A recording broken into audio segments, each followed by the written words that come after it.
Kristo. Nipende kukaribisha tena mpenzi mtazamaji, ikiwa ni tarehe 1 Januari mwaka 2026, siku ambayo iliweza kusubiriwa na watu wengi kwa hamu sana, ambayo imebeba matarajio ya watu wengi, lakini pia ni siku ambayo imebeba matumaini ya watu wengi kweli kweli.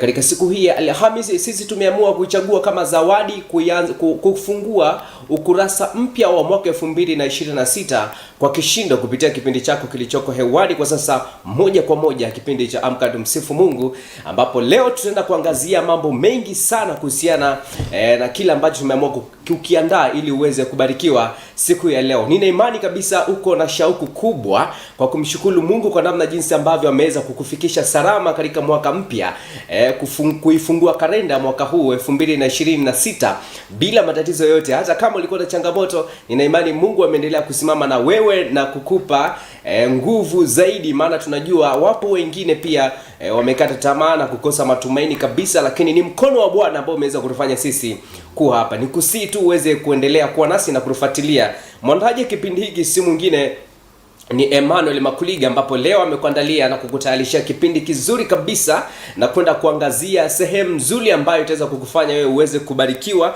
na kumjua Yesu Kristo katika maisha yako kupitia kipindi hiki.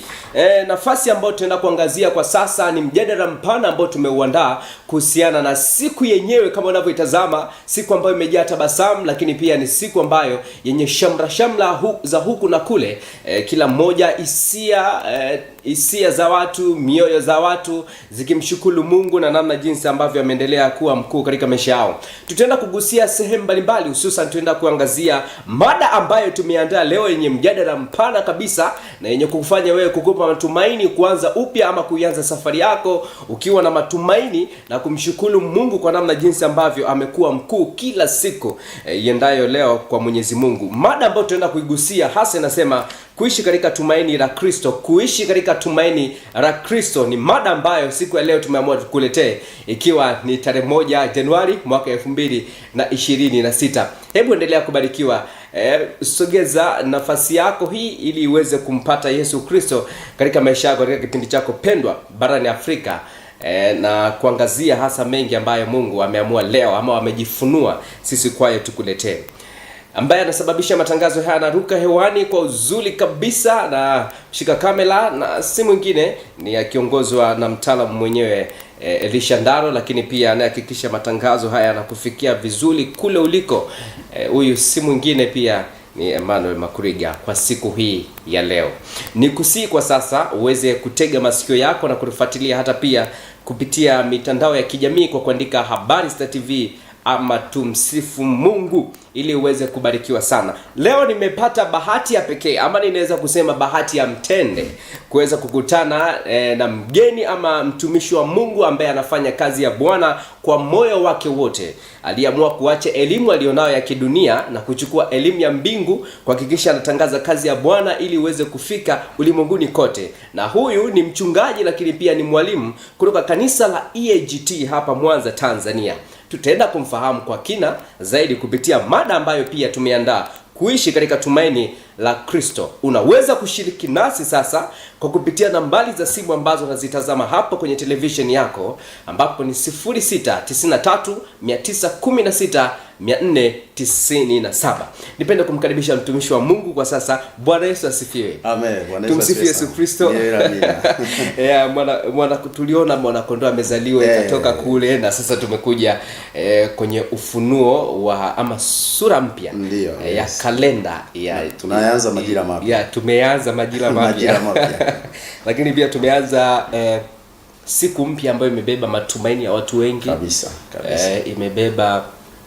Imebeba furaha ya watu wengi, lakini pia imebeba vitu vingi na imani, imebeba vitu vingi, na ndio mlango mpya wa kuelekea mafanikio na matumaini kwa mwaka 2026.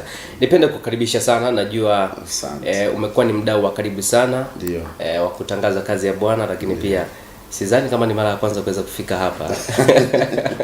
Na sisi tumekuwa tukionana mara kadhaa kufanya kazi hizi. Kwa hiyo namshukuru sana Mungu amenipa neema ya kufika tena mahali hapa. Amen, amen. Na mimi pia nimefurahi wewe kuweza kuchukua nafasi kuweza kuketi nasi, kwa sababu na imani Mungu amejifunua kwako, kuweza kutangaza kazi ya Bwana kwa kupitia pia sehemu hii. Kuna mtazamaji ambaye anakutazama kwa sasa, anafikiria na anatamani kufahamu pia ni nani ambaye tumeweza kuketi naye hapa leo katika studio zetu. Majina yangu mimi naitwa Ernest Welengera. Ni kwa wito na utumishi, ni mwalimu wa neno la Mungu na mwalimu wa neno la Mungu, lakini pia na mchungaji. Ninatumika chini ya baba yangu pale EAGT Buzuruga, kwa mchungaji Simon Joseph Namba. Amen. Kwa hiyo namtumikia Mungu mahali pale, kwenye utumishi huo. Amen. Nimekuwa nikihubiri na kufundisha watu mbalimbali. Ndio. Huwa ninatumia neno mwalimu kwa sababu kazi ya mwalimu ni kuhakikisha watu wanakuwa na uelewa. Amen. Na ufahamu. Amen. Kwa hiyo ndo kazi yangu ya kuwafanya watu wawe na uelewa na ufahamu. Na tunaweza kusema ni kwa lugha rahisi ambayo watu wengi tunaona wamezoea, hata kama zetu mengine tunawaita wainjilisti. Yes, mahali pengine wanasema wainjilisti. Wainjilisti. Isipokuwa japo sio mada yetu, ni kwamba kwenye kazi ya Mungu kuna watu mbalimbali, kuna mitume, kuna manabii, kuna wainjilisti, kuna wachungaji, kuna walimu. Wote wanafanya kazi moja. Kwa mtu anaweza akawa na huduma hata 2 hata 3, inawezekana. Na asante sana, na imani mtazamaji ambaye anakutazama kwa sasa ameshakufahamu pia. Ndio. Nafikiri endless bila kukosea kabisa.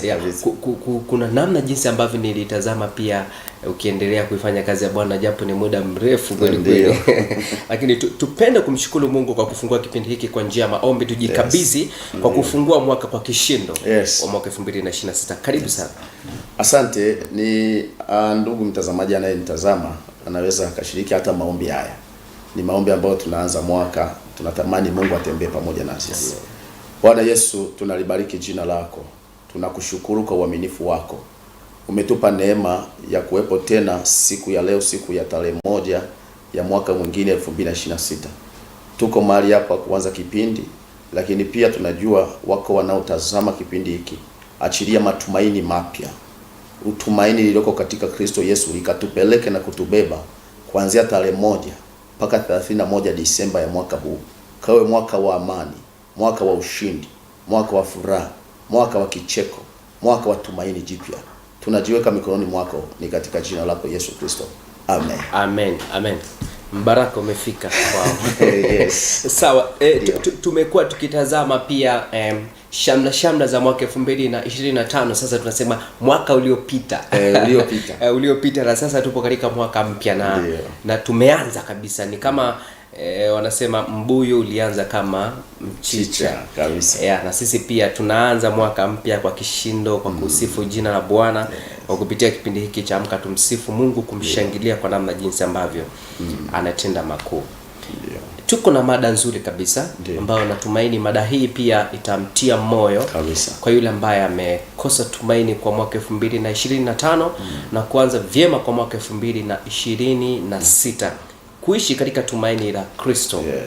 Tunaishije katika tumaini la Kristo? Na mtazamaji pia unaweza kushiriki nasi kwa kupitia namba hizo, kwa kutuma ujumbe wowote ama kutuma kile ambacho Mungu ameweza kukubariki tangu umeanza mwaka mpaka sasa kupitia mada kabambe ambayo tulionao mezani. Lakini pia kama una swali unaweza ukashiriki nasi moja kwa moja. Mtumishi wa Mungu, mchungaji na mwalimu anaweza karijibu kwa usahihi kabisa. Mimi napenda binafsi nianze na wewe kwanza. Wewe kwanza ili tupate mengi zaidi kutoka kwako katika mada hii, kuishi katika tumaini la Kristo. Kabla tujaanza kuidadavua kwa uzuri, ni jambo gani mwaka huu ambalo umelipitia na lilijaribu kuweza kuwa tumaini lako kabisa katika maisha ya Kristo, kumtangaza Yesu? Asante. Ndio, mada hii ni nzuri. Nilipokuwa ninamwomba Mungu, ndio nijisikia vizuri. Kwa kuwa hata watayarishaji niliwasifu sana. Waliangalia kwa mbali. Kwa nini? Kwa sababu tunapokuwa tunamaliza mwaka, tunaingia mwaka mwingine. Amen. Kuna wengine wanashangilia kabisa, lakini wengi wana maumivu. Yaani anamaliza mwaka lakini ana maumivu. Amekutana na vitu vingi. Kuna mtu amekutana na magonjwa. Kuna mtu amehama na madeni. Uchumi ulikuwa mbaya 2025. Vitu vilikuwa viendi. Kwa hiyo tunapokuwa kwenye mada kama hii, ni mada ya kurudisha matumaini. Amen. Mimi ninamwamini Yesu sasa ni miaka kama 14. Hongera. Na ninamtumikia Mungu kwa kuwafundisha na wengine jinsi ambavyo nimemwona. Nirudi kwenye swali lako. Kuna mambo mengi nimepitia 2025, yeah. Lakini ndio nimeuguza mwanangu. Mimi na mke mmoja na watoto wawili. Niuguza mwanangu kwa kipindi kirefu. Yule mwanangu akawa wanapima hamna ugonjwa. Nenda hospitali hamna ugonjwa, hamna ugonjwa. Tukapata sasa mashauri ya kwenda Bugando. Tulipofika Bugando, yule daktari specialist alikuwa na mpima. Akasema, "Huyu mtu mlikuwa mmemwacha wapi siku zote?" Kwa sababu aliona ugonjwa sio malaria, sio nini, lakini anasema kuna vitu ambavyo mwilini vimekuwa changamoto. Akalazwa. Kwa amelazwa pale, uhalisia matumaini yale ya kuona huyu mtoto ataweza kuinuka tena ulikuwa ni kidogo sana. Nakumbuka mchungaji wangu kiongoza alikuwa na safari ya kwenda kwenye huduma Mbeya. Alipokuwa ameenda kwenye huduma akaniachia mimi kufanya huduma pale kanisani. Mtoto yuko Buganda amelazwa. Watu huko wanatakiwa wahudumiwe, afu mtoto anabidi apate huduma, upeleke fedha, uwepo wa baba na kuangalia. Kwa hiyo nikaendelea kumwomba Mungu kwenye hilo eneo. Na wapo watu wengi sana walishauri matibabu mbalimbali, lakini niliendelea kumwambia Mungu kwamba atamponya. Nakumbuka ilikuwa siku ya Jumapili wako hospitalini. Mimi nikawaambia Jumamosi yake kwamba najiandaa kufanya ibada, kuhudumia watu wa Mungu siku ya Jumapili. Wakati nimewambia hivi nikamwambia sitakuja kesho asubuhi, sababu ibada inaanza saa 1. Kwa hiyo nikawaacha sikwenda. Ila mtoto yuko hoi, anapewa matibabu pale. Wakati nimefika ibadani, wale watu wanasema, "Sasa wewe mtoto anaumwa amelala wiki sasa na zaidi. Huko hapa unafanya nini?" Nikamwambia mimi namwamini Mungu. Amen. Ninatumaini katika Mungu. Amen. Wakati nimeanza ibada, namshukuru Mungu nilifanya huduma kana kwamba sina mgonjwa. Na nimefanya ile huduma, watu wamefunguliwa, watu wameponywa. Na wakati huo una mtoto unauguza. Mtoto yuko hospitali. Yuko Bugando pale. Anaumwa. Wakati nafanya huduma, watu wengine wanaponywa, wanafunguliwa. Ilikuwa kama saa 6. Nasikia ndani yangu naambiwa, "Kwa huduma ulioifanya hapa, nina uhakika mtoto wako amepona." Amen. Kwa hiyo mimi niliweka tumaini langu kwa Yesu kuliko kuweka hata katika vitu vinavyoonekana. Niliamini hata kama mimi nikienda kufanya huduma, mwanangu atapona. Unaona hicho kitu? Nimemaliza huduma kama saa 7 napigiwa simu na mke wangu. Ananiambia tunamshukuru Mungu, mtoto amepata nafuu na tumeruhusiwa. Unaona hicho kitu? Tumaini langu lilikuwa kwa Mungu kwa kuwa anaweza kumponya.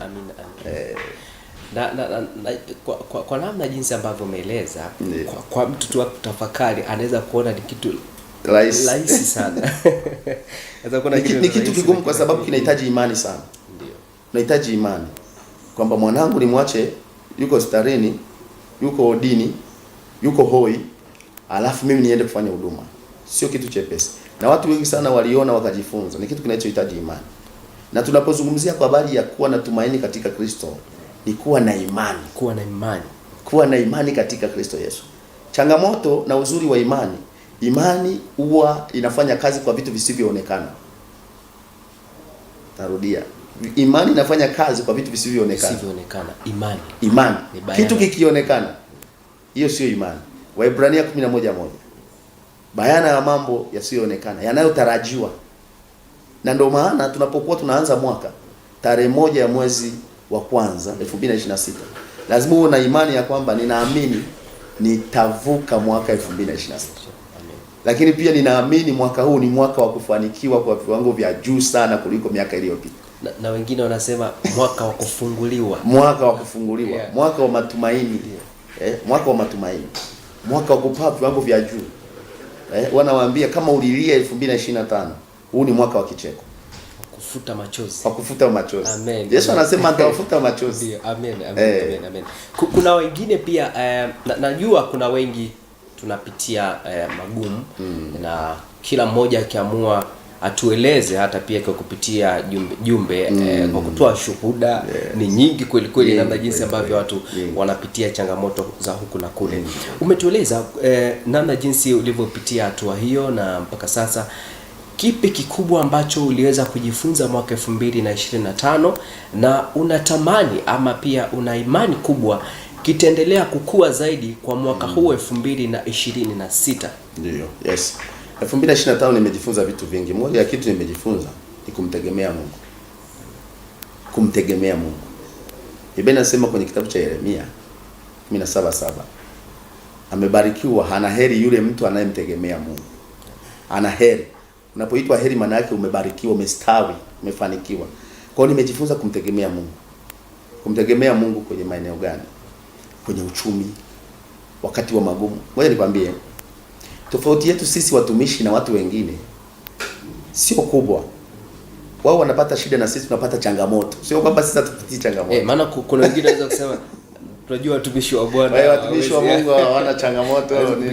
Wanasema au askofu, awe mtumishi wa namna yoyote, yani awe kiongozi wa dini wa namna yoyote wa kiroho, na hana changamoto kwa sababu ni mwanadamu. Ikiwa Yesu alikutana na changamoto, Yesu mwenyewe alikutana na changamoto, basi sisi tunakutana na changamoto. Sisi ni akina nani? Sisi ni akina nani?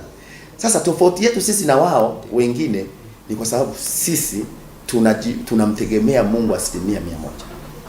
Tumaini letu liko kwa Mungu. Umeona? Ndio tofauti ilipo. Kwa hiyo lile analoliona yeye ni gumu la kumuua, sisi tunaliona jepesi. Jepesi kabisa. Kwa nini tunaliona jepesi? Tuna Mungu anayeweza mambo yote. Ndio. Mungu anayeweza mambo yote, ndio tumemwekea tumaini. Kwa hiyo nimejifunza kumtegemea sana Mungu.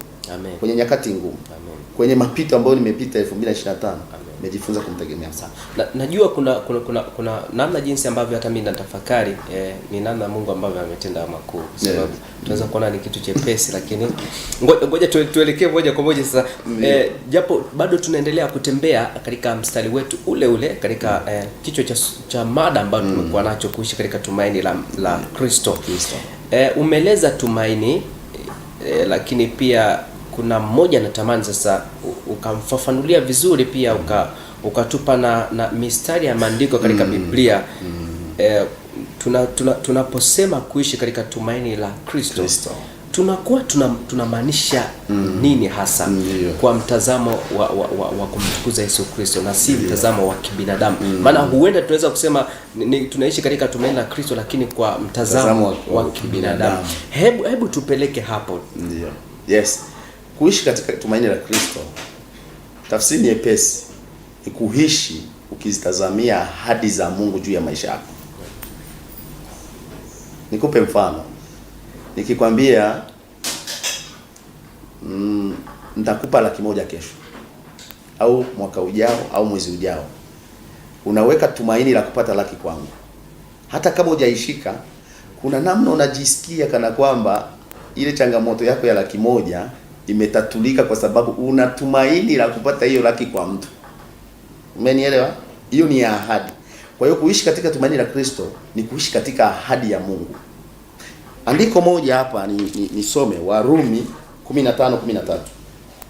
Warumi 15:13 nasema hivi: basi Mungu wa tumaini na awajaze ninyi furaha yote na amani katika kuamini, mpate kuzidi sana kuwa na tumaini katika nguvu za Roho Mtakatifu. Hii ni Mtume Paulo anazungumza. Mungu wa tumaini awajaze furaha. Kwa hiyo ni kuishi katika ahadi ya Mungu. Ngoja nikupe kitu ambacho wanawaambia watu wengi. Unapoona umetoka mwaka mmoja kwenda mwaka mwingine, unajua kitu gani kinafanyika? Ni kwamba Mungu ameshaandaa bajeti yako ya mwaka mzima. Serikali unajua kuna watu kwao inaweza kuwa ni kitu kipya. Nataka niwaeleweshe kwenye budget. Sisi tumekuwa tukikaa sisi tunaishi tu kama vile tumekata tamaa, tumevunjika moyo, tunafanya nini? Lakini serikali yoyote duniani kila mwaka huwa inaandaa bajeti ya watu wake. Mfano Tanzania, mwezi wa 6 wiki ya pili kila mwaka wiki ya pili ya mwezi wa sita huwa ni wakati wa kutoa budget, kusoma budget ambayo imeandaliwa kwa ajili ya mwaka wa fedha.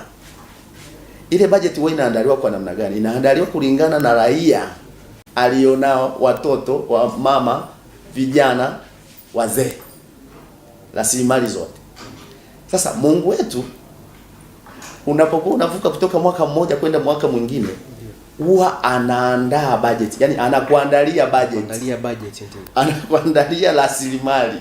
Kwa hiyo wewe tu kitendo cha kukuacha ukavuka mwaka, maana yake tayari Mungu ameshakuandalia budget yako, ameshakuandalia rasilimali zako, ameshakuandalia vitu ambavyo ana uhakika vitakufurahisha. Na Biblia inasema mawazo yetu sio kama mawazo ya Mungu. Mungu anatuwazia nini? Anatuwazia mema siku zote. Kwa hiyo kama anatuwazia mema, maana yake lazima atatuandalia budget nzuri. Sawa. Sasa kama ni budget nzuri, kuna mmoja hapa anafikiri nitajuaje sasa kama Mungu ameniandalia budget zaidi ya ile ambayo nilikuwa nafikiri mimi ambayo nimeiandaa nikaona ni sahihi zaidi? Ndio. Mungu kwanza huwa atufanyie mambo madogo. Kitabu cha Efeso 3:20 Biblia inasema atukuzwe yeye awezaye kufanya mambo makubwa ya kushangaza kuliko jinsi tunavyoomba na tunavyowaza. Ndio maana kuna mtu sasa hivi anaweza akawa anasema Mungu, naomba mwaka huu nipe kiwanja. Mwaka huu nipe kiwanja. Ila kumbe Mungu aishi kiwanja tu. Anakupa kiwanja, anakupa na nyumba, anakupa na usafiri. Kwa nini? Anafanya zaidi ya yetu yaombayo na tuwaza. Zaidi ya kile ambacho tunakifikiri. Kile ambacho tunatarajia. Zaidi ya matarajio yetu. Sasa ili kusudi uweze kupata hicho kitu, lazima uwekeze tumaini. Tunarudi kwenye somo letu. Lazima uweke tumaini lako kwa Mungu.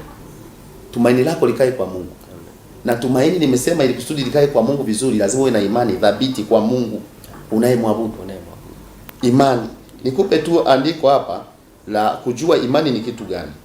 Mtu anaweza kawa anasema sasa imani mtumishi ni kitu gani? Waebrania 11 mstari wa kwanza anasema basi imani ni kuwa na hakika ya mambo yatarajiwayo, ni bayana ya mambo yasiyoonekana. Kwa hiyo ya uhakika wa yale mambo yasiyoonekana. Tunaposema uhakika, maana yake sina hofu na mashaka. Kuna watu wametoka 2025 walikuwa uchumi wao ni kwa chini sana. Walipata hasara. Kazini wengine walisimamishwa. Yaani kuna watu hapa tunaongea walimesimamishwa kazi. Walipokuwa wanapunguza wafanyakazi akaanziwa yeye. Walipokuwa wanasitisha mikataba wameanziwa yeye, ameanziwa. Kuna watu wamepata hasara mwaka huu. Lakini unapoingia 2026 mwezi wa kwanza huu, na kwa neno hili ni kuweka tumaini lako jipya kwa Mungu. Amen. Unaweka tumaini lako ukimwamini Mungu kwamba nitainuka tena. Biblia inasema mwenye haki huanguka 7 mara 70 na kuinuka tena. Hapo umezungumza kuhusiana na watu wanaanza mwaka wakiwa na hofu.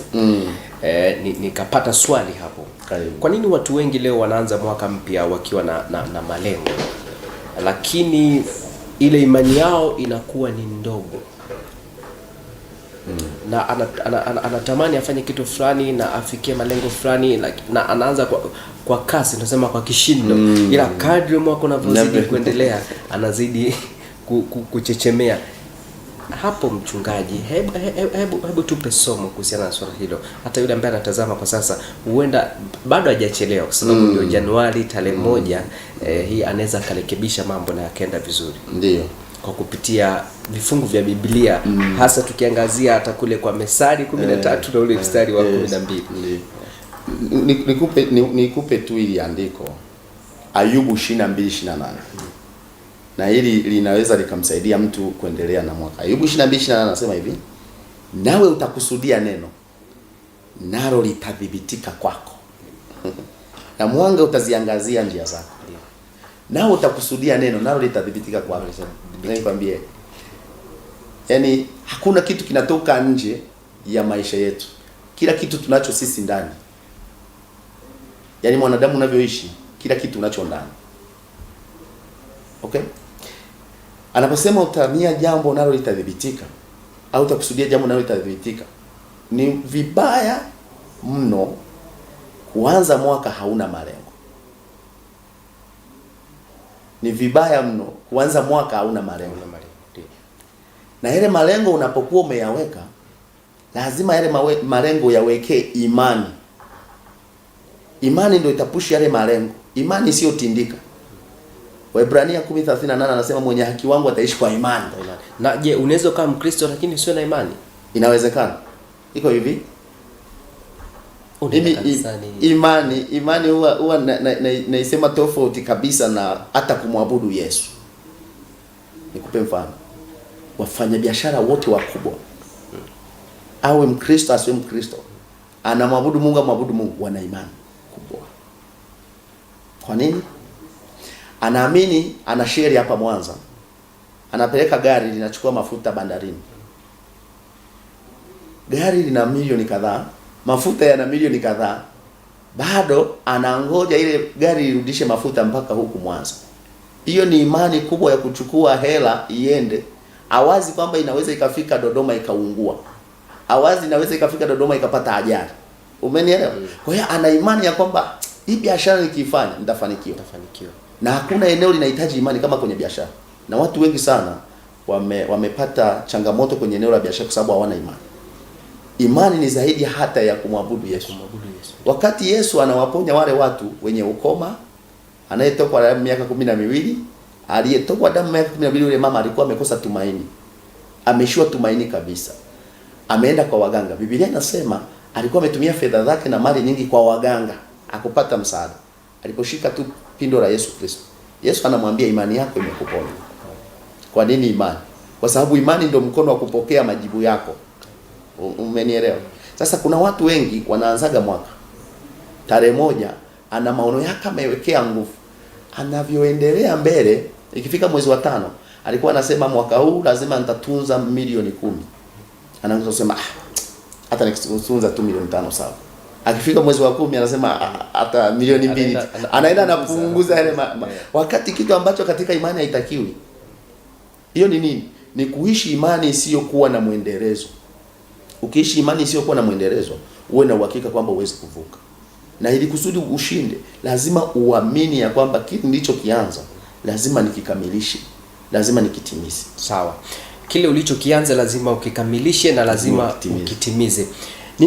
Ni njia zipi sasa sahihi ambazo zinaweza kunifanya mimi Mkristo wa kweli niweze kubaki salama mwaka 2026 katika tumaini na matumaini ya malengo nilionayo pasipo kukengeuka na kutoka nje?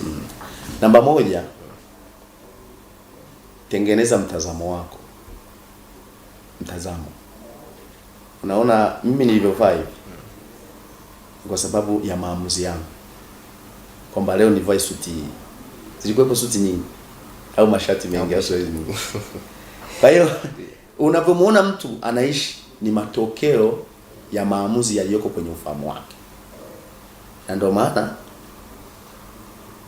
hapo Torati ilisema mpende Bwana Mungu wako kwa moyo wako wote, kwa roho yako yote, kwa nguvu zako zote. Yesu alipokuja akaongeza kitu katikati. Akasema mpende Mungu wako kwa roho yako yote, nguvu zako zote, moyo wako wote na akili zako zote. Kwa nini anasemea akili? Akili anaongelea ufahamu. Kwa hiyo lazima utengeneze ufahamu wako ya kwamba huu ni mwaka wangu wa kufanikiwa. Ufahamu ndio unakufanya kurudia na kukumbuka makosa uliyoyafanya 2025. Kuna wakati unaweza ukakosea ukafanya maamuzi magumu au mabaya yakakufanya ukaingia kwenye hasara. Ndio. Kuna kosa unaweza kuwa umelifanya kazini likakufanya kufukuzwa. Sasa unapoingia mwaka huu ili kusudi uweze kufika ng'ambo, uweze kufika vizuri, lazima ubadilishe ufahamu wako usiyakumbuke yaliyopita. Namba 1, namba 2, jitahidi kukiri mambo chanya au kukiri vitu vizuri. Naposema kukiri nini? Jitamkie. Iko hivi, hakuna nabii aliyoko nje yako ambaye atasababisha vitu vitokee. Anza wewe kujitamkia. Yaani wewe mwenyewe, mfano, nasema mimi Ernest mwaka huu lazima nimiliki kitu fulani. Gari. Lazima nimiliki gari. Lazima niende kuhubiri nje ya nchi. Unaona? Lazima nifanye mikutano 15. Lazima nifanye mikutano kila mwezi, unaona? Lazima nifanye hivi. Hata wewe mwenyewe unaweza kusema mwaka huu nataka nifanye 1, 2, 3. Nini? Unakiri. Na tuna watu wengi sana wanaharibu malengo. Unajua kwa nini watu wanaanzaga vizuri wanamaliza vibaya? Wanamaliza vibaya kabisa. Kwa nini? Kwa sababu na kuna muda wanaona kama Mungu vile amewaacha. Kwa nini? Wanakili visivyo, wanakili hasi. Yaani mtu anasema huu ugonjwa sijui kama nitapona. Huu ugonjwa sijui kama nitapona. Mwenzangu ana hivi mimi mwenyewe nitaweza kumiliki kweli ile gari? Mwingine hapa tunapozungumza hivi mwaka nitatoboa kweli? Yes. Hivi mwaka nitatoboa kweli? Hivi mwaka mbona umekuwa mbaya? Yaani ndo kashuka kaoma leo. Na anasema huu mwaka umeanza vibaya. Unavyosema kwa sababu kila unachokikili, unachokitamka, unachokisema ndicho unachokiishi. Kwa hiyo ukiona unatamka mimi siwezi, ujue uwe na uhakika kwamba hutaweza. Mimi mgonjwa. Ngoja nikwambie. Siku moja nilifanya research ndogo. Ulishawahi kuona hauna hela? Ukiwa hauna hela mfukoni na nyumbani na kwenye akiba, kuna wakati unaweza ukahisi kama vile una homa Yaani kuna wakati unaweza ukaenda hadi kupima maabara wakala hela zako, kumbe hauna homa. Ni ile ambayo hauna hela, hauna akiba, unajihisi kama vile wewe ni mnyonge na mdhaifu. Hauwezi lolote. Hilo inakufanya mpaka mwili ukubali, ujihisi kama vile una homa hivi, una mashaka. Ila ukiwa kwenye hiyo hali ukapatiwa tu 100,000 au 1,000,000, unashangaa unaanza kufurahi. Mwili unaanza kuchangamka. Kwa nini? Mwili huo unaendana kulingana wewe ulivyojichuni, ulivyotengeneza. Lakini jambo la tatu, watu wengi sana wamtumaini Mungu. Watu wengi wanamkiri Yesu. Yesu ni Bwana. Ukimwambia Bwana Yesu asifiwe, amen, anakwambia amina. Lakini unaposema Bwana Yesu asifiwe ukasema amen, lazima uongeze kitu cha ziada kinaitwa kusadiki au kutegemea au kutumaini, kumtegemea Mungu. Unajua kusema mimi ni Mkristo au kumcha Mungu sio kazi. Ndio maana Biblia inasema wengi watasema Bwana ni Bwana. Ulikuwa Bwana, nilifanya kazi kwa mkono wako, lakini Biblia inasema sitawajua siku hiyo. Wengi sana wanasema Yesu yupo, Yesu ni Bwana, lakini hawamtumaini. Na ngoja nikwambie, kumjua kwamba wewe unamjua Yesu, unamtumainia Yesu, hatutakuona siku una furaha. Yaani wakati hapa nyumbani una chakula, masado ya unga yamejaa, mchele umejaa, umeme upo, bili za umeme unaweza ukalipa na maji, kila kitu kiko vizuri. Hatutakupima kwamba unamtumainia Yesu. Tutakupima unamtumainia Yesu utakapopitia nyakati ngumu. Zile nyakati ngumu utakazopitia, tutaona una Yesu au hauna Yesu. Hauna Yesu. Na asante sana, una Yesu au hauna Yesu. Hapo nina swali, tutarejea hapo, nina swali lazima utalifafanua kwa uzuri sana. Kwa yule mtazamaji ambaye unatufuatilia kwa sasa ama ndio unaungana nasi, hujachelewa. Niko na mtumishi wa Mungu huyu kutoka kanisa la EAGT Endeleasti, mchungaji lakini pia ni mwalimu, na uko nami Andrea Amos Masanja ambaye nakuongozea kipindi chako kwa siku hii ya leo.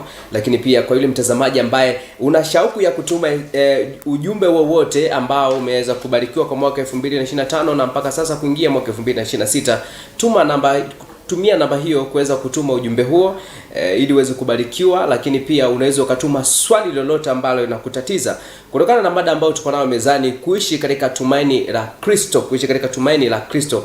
Tuma ujumbe huo kupitia 0693916497,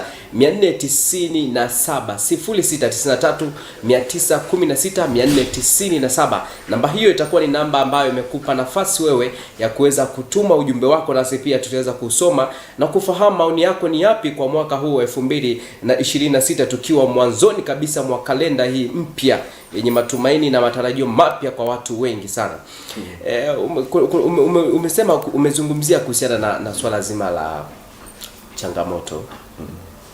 Kwamba unapopita katika changamoto ndio tutajua na Yesu. Tutajua na Yesu au hauna Yesu. Kuna watu sasa wanapitia changamoto. Na changamoto hizo kama namna kule mwanzoni ulivyoeleza, majanga ya hapa na pale, lakini bado wanamtumaini Yesu. Ila kwa kupitia kupitia hicho kipindi, kuna wakati wengine wanakata tamaa kabisa na kudondoka na kuona kama Mungu kama tulivyosema amewaacha.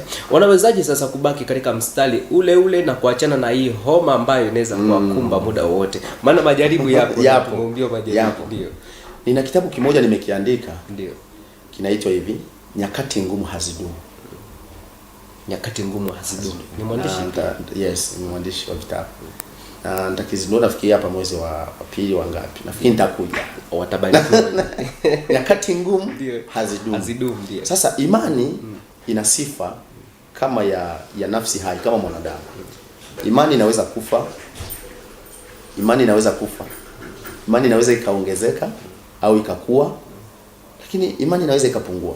Imani sasa ni rahisi sana kusema mimi na imani na Yesu, na imani Yesu atanivusha, lakini ukawa hauna mizizi katika imani, kuna mambo yakija yanaweza yakakutoa. Na ndio maana nikupe mfano, miti inaweza ikawepo mingi, upepo ukaja ukachukua miti kama 2 3 ikang'oka, alafu kaja mwingine. Kwa nini hii ilibaki? Ilibaki kwa sababu mizizi yake imesonga. Kile kipimo cha dhoruba akikuweza kuizuru. Sasa inakuja dhoruba nyingine zaidi ya hapo, inachukua inapiga ile miti mingine. Kwa nini? Ni kipimo. Sasa watu wana imani, lakini kuna vitu ambavyo inabidi kama kumwagilizia kwa ajili ya imani yako kukua. Umenipata? Moja, kuna watu wana imani lakini hawana matendo. Matendo yapi hayo? Ndio nataka nizungumze. Tuishie hapo. Ngoja tuingie sasa, tutazame jumbe za watu wengi sana, alafu tutakuja hapo tuangalie matendo ambayo unahitaji kutuambia ama kutufundisha. Moja kati ya jumbe ambazo kwa sasa naziangazia kwako mtazamaji ambaye umekuwa endelea kutufuatilia kwa karibu sana kupitia matangazo haya moja kwa moja kupitia Star TV. Huyu anaitwa Jafet, nipo Dodoma. Swali langu ni kwamba nifanye nini nisimame katika Kristo Yesu? Nisimame katika Kristo Yesu ili milango yangu ya mafanikio kiroho na kiuchumi ifunguke. Ameuliza swali zuri. Ameuliza swali zuri na imani utakuwa umenakiri. Lakini huyu anasema kwamba Bwana Yesu asifiwe. Na huyu anasema kwamba tunaambiwa katika Biblia kwamba imani yetu ijengwe katika mitume na manabii. Swali langu, mchungaji anaamini katika mitume na manabii? Hilo ni swali la pili. Swali la kwanza nafikiri umeshalinakili. Ndio. Na huyu anasema kwamba kwa majina naitwa Nelson Ali, naomba Mungu aendelee kusimama nasi. Na huyu anasema ni mchungaji Thadayo Noah Shangau wa Dodoma. Nimependa umesema hivi, imani ni kuwa na hakika ya mambo yatarajiwayo na ni bayana. Nimeipenda sana mtumishi hii. Huyu ndivyo alivyotuacha hivyo, lakini unasema kwamba nimeelewa sana mada ya leo. Na huyu anatuambia kwamba Bwana Yesu asifiwe. Mwalimu, naitwa Maganga Peter au Baba Paroko wa Inyonga, Mlele, Katavi. Kama mwalimu, mwaka huu wewe malengo yako ni nini? Huyu anatamani ajue pia malengo yako ni yapi kama mwalimu. Huyu anasema kwamba jamani, mtumishi wa Mungu abarikiwe kwa mafundisho yako. Daniel Nicodemus, huyu kutoka Kagera Biharamulo. Huyu anasema kwamba ni kweli sisi wenyewe hatujiamini na maisha yetu. Ni kweli tunaishi kwa matatizo. Tungekuwa tunaishi kwa matokeo yake tungekuwa mbali by mimi Amosi. Huyu mpunga huyu jumbe ni nyingi kweli kweli. Nasema habari zenu hapo Star TV. Mimi maoni yangu, naomba kipindi kizuri sana, Mungu aweze kuwabariki. Na huyu si mwingine anasema kwamba anaitwa Joseph Samson, napatikana Mudida. Kiukweli nimebarikiwa sana na kipindi hiki cha Amka Tumsifu Mungu. Mbarikiwe sana hapo studio, pamoja sana na sisi pia tunasema pamoja sana kwa kuanza mwaka kwa kishindo. Tuelekee pale ulipoishia, alafu pia tugusie yale maswali ambayo watazamaji wamekuwa wakiuliza ama kiwatatiza kwa mwaka huu mpya kuingia. Tulishia kwamba watu wana imani lakini hawana matendo. Ndio. Biblia inasema kitabu cha Yakobo, imani pasipo matendo imekufa. Imani pasipo matendo imekufa. Yeah. Nikwambie, watu wengi sana wanaomba, tunaomba Mungu na tuna imani, lakini ile kuchukua hatua. Mathayo 7:7, Injili ya Mathayo 7:7 nasema, ombeni nanyi mtapewa. Tafuteni. Unaona? Tafuteni. Anaongeza tafuteni nanyi mtapata. Bisheni nanyi mtafunguliwa. Watu wengi wana imani ya kwamba mwaka huu ninataka nimiliki fedha milioni kadhaa. Ni kweli umeamini, hatuna shida na wewe umeamini. Ndio. Lazima ile imani yako iambatane na matendo yatakayosababisha kile ulichokiamini kitokee. Umenipata? Ndio. Siku moja Petro wakiwa kwenye bahari ya Galilaya. Ndio. Biblia inasema Petro akamwambia Yesu, kama wewe ni Bwana, naomba uniamuru nije. Yule Petro hakusita sita. Akachukua mguu akautoa kwenye boti, akaanza kutembea juu ya maji. Maandiko yanasema akatembea mpaka kumkaribia Yesu.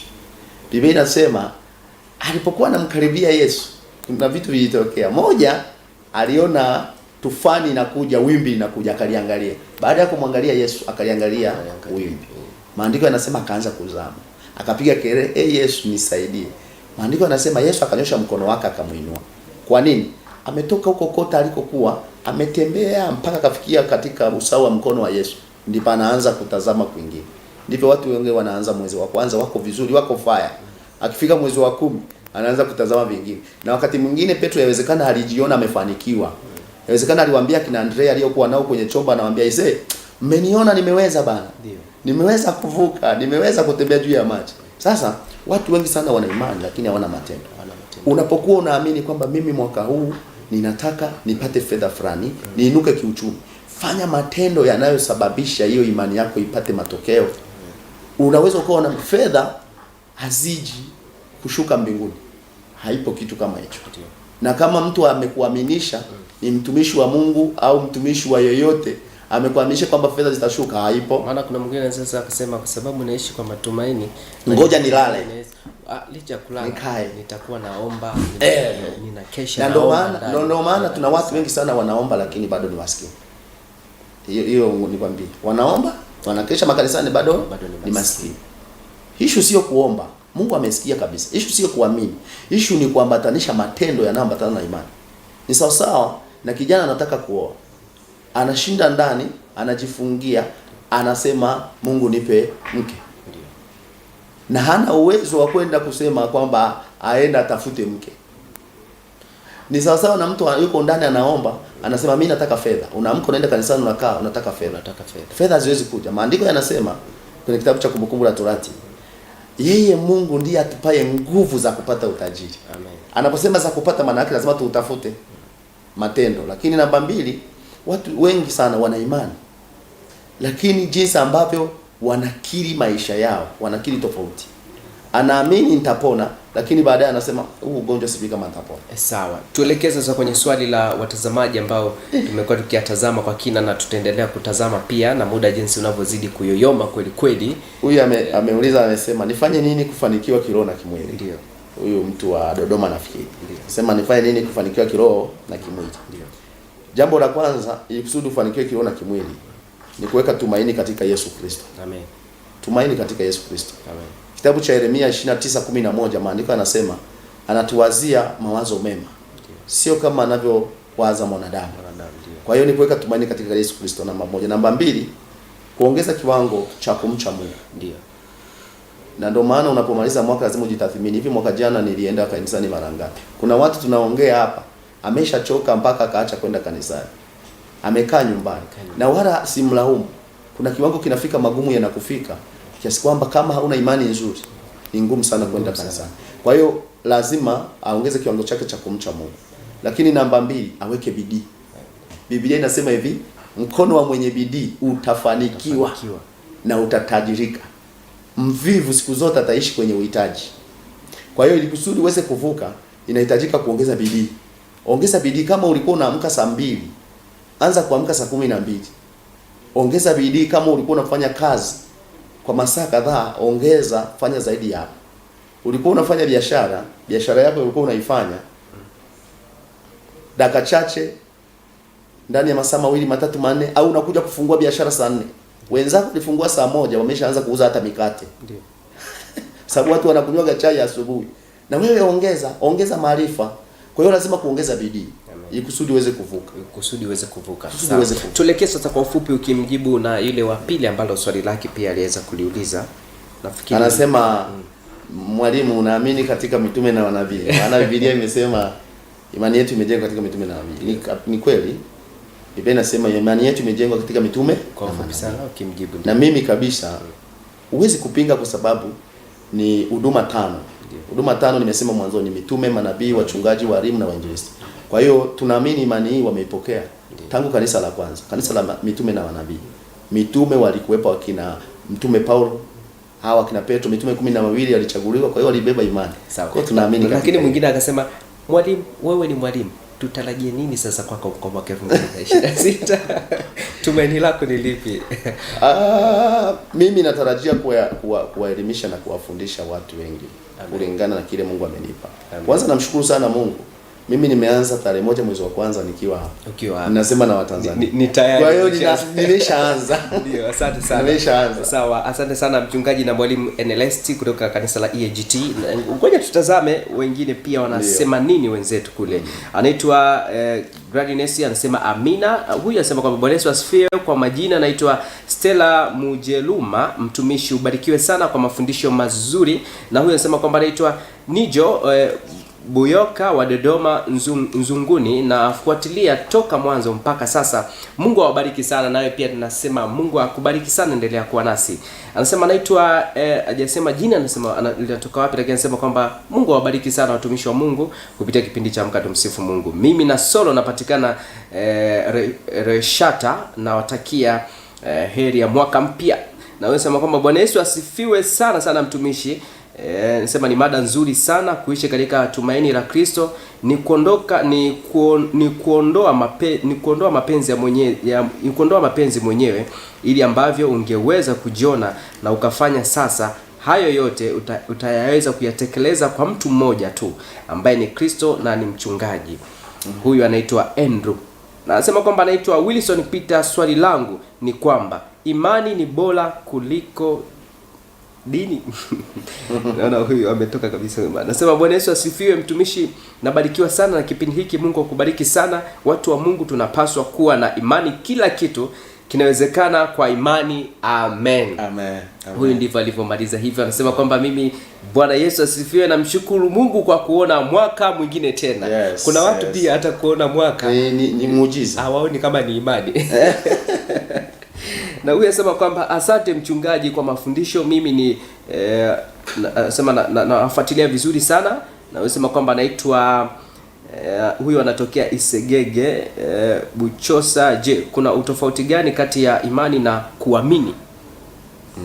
Huyu ndio swali lake hivyo, ingawa ulifafanua kule. Na huyu anasema kwamba mimi ni Daniel Ishika Andeni, nabarikiwa sana na kipindi hicho. Mungu akubariki sana. Heri ya mwaka mpya hapo studio. Mimi ni Devocatus Chipandu kutoka Kilimanjaro Rombo. Endelea kutuma ujumbe wako, na kama una swali lolote tuma basi uweze kushiriki nasi kwa kile ambacho Mungu akubariki. Ni tarehe 1 mwezi wa kwanza mwaka 2026, siku ambayo imebeba matumaini mengi na ni makubwa sana kwa kila mwanadamu duniani. Kila mwanadamu. Najua hapo utakuwa ulikosa tumaini, lakini kwa sasa mtumishi, imani wameshaanza kupata tumaini na joto la kumtumikia Bwana kwenye malengo yao.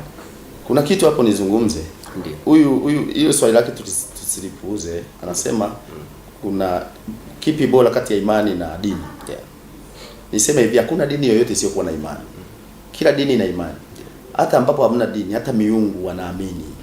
Umeona? Swali letu na hoja yetu ni kwamba unaamini katika nini? Umeona? Na ndio maana tumesema tumaini katika Kristo Yesu 2026. Kwa hiyo zipo imani nyingi za aina nyingi, ila sisi tunayoongelea ni imani katika Kristo Yesu. Tumaini katika Kristo Yesu. Mwingine amesema imani na kuamini. Imani na kuamini. Imani na kuamini. Imani ni mbegu ndani ya mtu. Biblia inaifananisha kama mbegu. Ndio maana anasema mkiwa na imani kama chembe haradali. Ni mbegu inayopandwa ndani ya mtu. Kuamini ni tendo la kudhibitisha kile ambacho kimepandwa ndani yako. Mfano, unapookoka, ukizaliwa mara ya pili, umempokea Yesu kwa Bwana Mwokozi wa maisha yako. Anakuja ukaa ndani yako. Ndiyo. Wewe unadhihirisha yule Kristo Yesu ambaye unamcha. Maana Kristo, kuitwa wa Kristo sio kitu sio fashion. Ukristo ulianzia Antiokia, ambapo waliona watu wanafanya matendo kama ya Kristo Yesu. Ndipo wakaitwa wa Kristo. Wakaitwa wa Kristo. Yes. Kwa hiyo lazima kudhihirisha kile kilicho ndani. Unapodhihirisha kile kilicho ndani unachokiamini, ndio inaitwa imani. Ile mbegu ambayo iko ndani yako. Sawa kabisa. Lakini pia kuna kitu natamani watu wajue. Kwa nini tuishi katika matumaini ya Kristo Yesu 2026? Kwa nini? Namba moja, kwa nini tuishi katika matumaini ya Kristo Yesu 2026? Namba moja, Yesu yuko hai, yu hai. Hajafa. Alikufa akafufuka, yu hai. Kwa hiyo tunaweka tumaini katika mtu mwenye mamlaka na uwezo. Hakuna kitu nakipenda kama mtu kutambua kwamba hata kama ninaumwa, na uhakika huyu Yesu ataniponya. Na imani mpaka ufike mahali watu hawakuelewe. Kwa sababu imani ni kufanya vitu zaidi ya akili za binadamu. Tunaita extraordinary. Vitu ambavyo zaidi ya akili ya binadamu. Unaonaje bahari au ziwa kama hii, ziwa Victoria hapa, kaambiwa mtu ametembea kutoka hapa kwenda ng'ambo, kama wana wa Israeli. Hiyo inaitwa imani ya hali ya juu sana. Sasa lazima uamini kwamba tunamwamini Mungu ambaye anaweza mambo yote. Yeremia 32:27 anasema hivi, je, kuna neno gumu lolote nisiloliweza? Tunasema hivi, kile Mungu ambacho hawezi does not exist. Hakipo duniani. Kile Mungu asichoweza does not exist. Hakipo duniani. Kwa hiyo kila kitu kinawezekana. Kwa hiyo tunatumaini katika Kristo Yesu kwa sababu yeye ndiye mshindi. Namba 2, lazima ujipe tumaini kwamba magumu yajapokuja hayataondoa ahadi ya Mungu. Ngoja nikwambie. Gari lolote ukichukua V8 ukaipitisha kwenye matope, hata kama ikichafuka, ikiwa namna gani, haiondolewi thamani ya V8 ikawa paso. Sio unanipata? Kwa hiyo unaweza majaribu yakaja yakakuvuruga, lakini hayaiondoi ahadi ya Yesu Kristo juu ya maisha yako. Na ndio maana tumesema unapoanza mwaka, Mungu ameshapanga budget. Ile budget ndio ahadi za Mungu. Ameshaziandaa. Huyu mtu atapokea. Wewe kazi yako ni kuishi katika tumaini la Yesu Kristo. Kwa hiyo kila siku ni kujisemea unapoamka. Kila siku unapoamka. Naweza. Yaani neno lako mwaka 2026 liwe naweza. Mimi 2026 huwa nina magrupu ya kufundisha tofauti na kanisani. Wana magrupu ya mitandao ya kufundisha. Leo nilikuwa natoa kile tutakatembelea ndani ya mwaka huu. Nikasema huu ni mwaka wa ukuu na kutenda makuu. Mwaka wa ukuu na kutenda makuu. Kwa nini mwaka wa ukuu na kutenda makuu? Umeamua kuchagua hiyo engo. Ni kwa sababu ukuu maana yake nini? Ukuu ni utukufu au kuongezeka kutoka chini kwenda juu. Ukuu. Na kutenda makuu maana yake kufanya vitu ambavyo zaidi ya vile ulivyovifanya 2025. Yes. Ambavyo umefanya zaidi ya 25. Kwa hiyo sasa hivi unatenda mambo makuu kuliko yale ambayo umewahi kuyatenda. Maandiko yanasema, nitaka nisome hii andiko, Daniel 11:32. B anasema, lakini watu wamjuao Mungu watakuwa hodari na kutenda makuu. Ndio andiko nililochukua. Daniel 11:3. Kwa hiyo unaposema nitatenda makuu, lazima uishi kama mkuu. Kuna sifa za kuishi kama mkuu. Kuna maisha ya kuishi kwenda kwenye ukuu. Mtu anayetolea mfano ni kama Yusufu.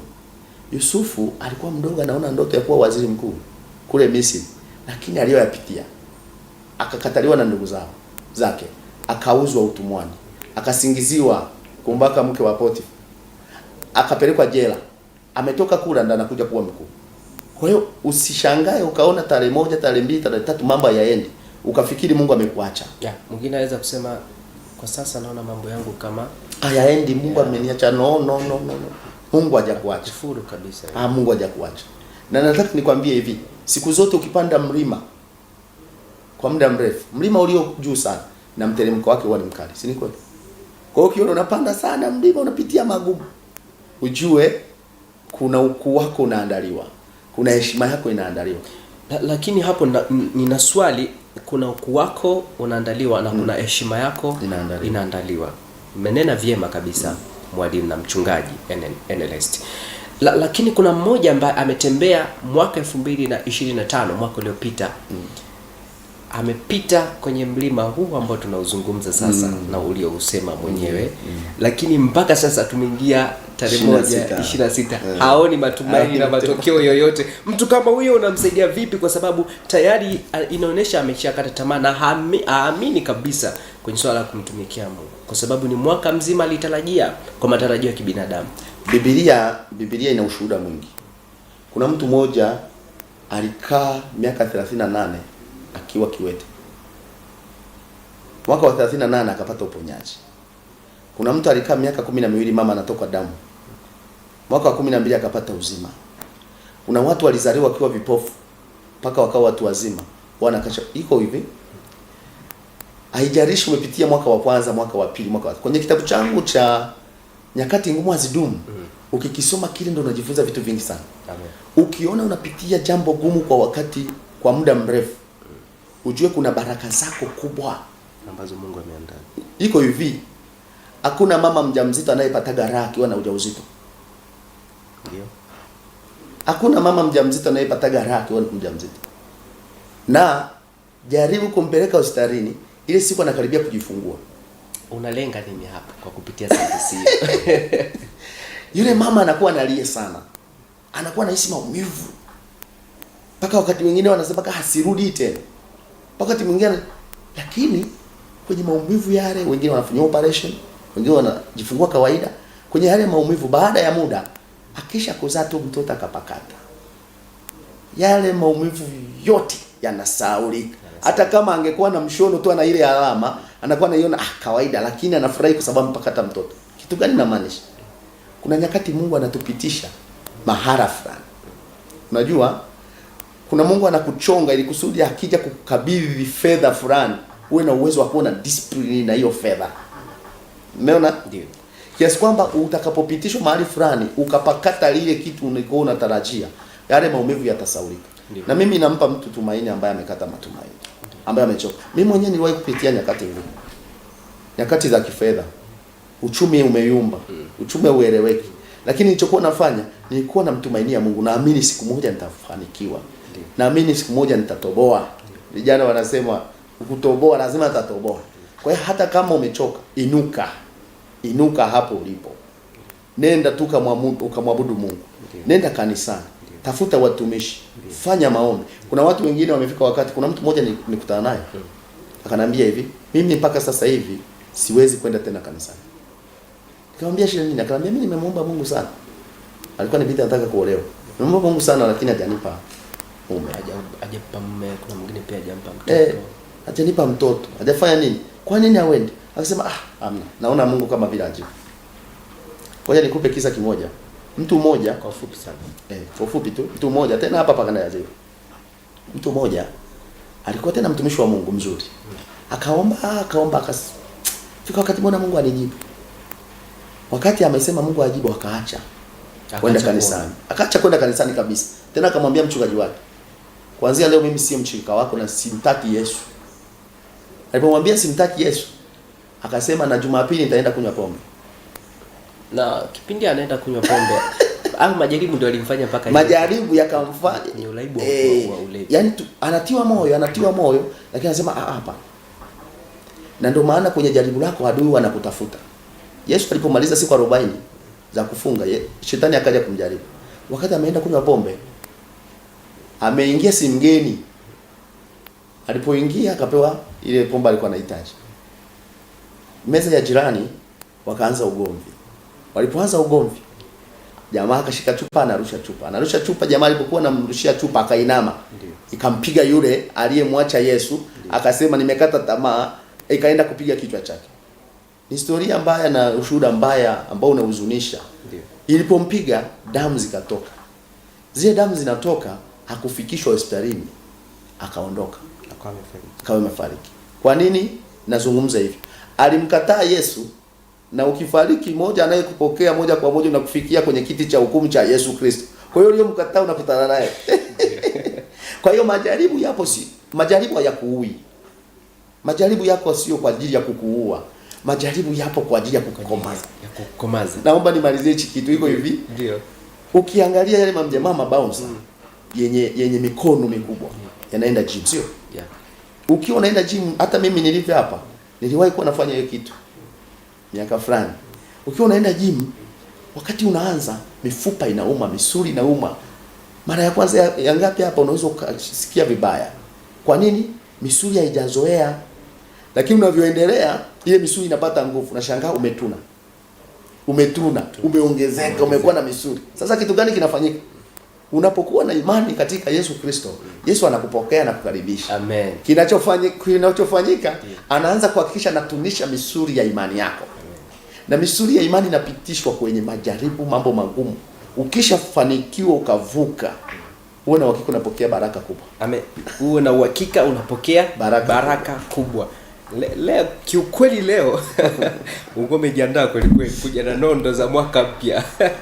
Asante sana mchungaji na mwalimu Ernest, na bado tuna mengi ya kuzungumza. Ngoja tutazame pia wadau wanasemaje kuhusiana na kile ambacho kiko mezani siku ya leo. Mada ambayo inaenda kwa kichwa kinachosema kuishi katika tumaini la Kristo. Unaishi katika maisha gani katika tumaini la Kristo? Moja kwa moja sasa nianze kutazama jumbe. Huyu anasema kwamba asante kwa mafundisho asante kwa mafunzo yenu bora, na watakieni heri ya mwaka mpya, na wakaribisheni nyumbani na wote. Mungu awabariki sana kupitia kipindi cha Amka Tumsifu Mungu. Anaitwa Christopher huyu toka Karambi Mreba. Mungu akubariki sana. Anasema kwamba anaitwa mtumishi wa Mungu.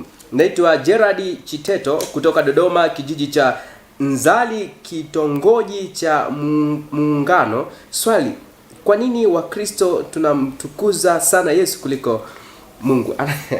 Naona huyu ndio swali lake. Unasema kwamba anaitwa Jemima Emmanuel kutoka Tanga mjini. Mungu akubariki, Mungu abariki jamani.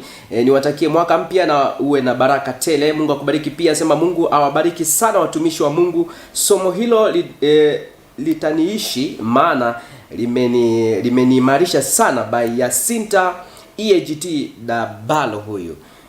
Huyu si mwingine, anasema kwamba anaitwa Richard kutoka Bukoba. Nimependa sana elimu ya leo, lakini huyu anatuacha na kutuambia kwamba Bwana Yesu asifiwe. Naitwa Daniel kutoka Shinyanga Dida. Swali langu liko, kuna aina ngapi ya tumaini?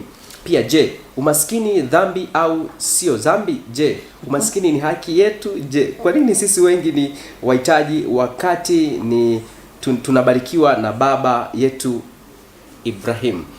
Huyu ndo swali lake hilo. Anahitaji matumaini pia. Anasema shalom mtumishi, naitwa Elizabeth. Napenda kusema Mungu atusaidie tuwe na imani, maana Mungu yupo nasi, haijalishi tunapita katika nyakati ngumu. Mungu yupo pamoja nasi na hajawahi kutuacha kamwe. Huyu ndo ametuacha. Hivyo anasema kwamba mafundisho mazuri sana mchungaji, Mungu akubariki sana. Huyu ni Sospita. Ndivyo anavyotuacha hivyo, lakini alikuwa na swali lake. Anasema heri ya mwaka mpya mtumishi wa Mungu. Naitwa Emmanuel wa Dodoma. Swali langu, imani ni nini? Na imani tayari imeshajibiwa swali hili. Wanasema kwamba heri ya mwaka mpya hapo studio, na sisi pia tunakutakia heri ya mwaka mpya. Mungu akubariki sana. Naitwa Amen. Mimi ni Daudi kutoka Tanga. Yesu awabariki sana.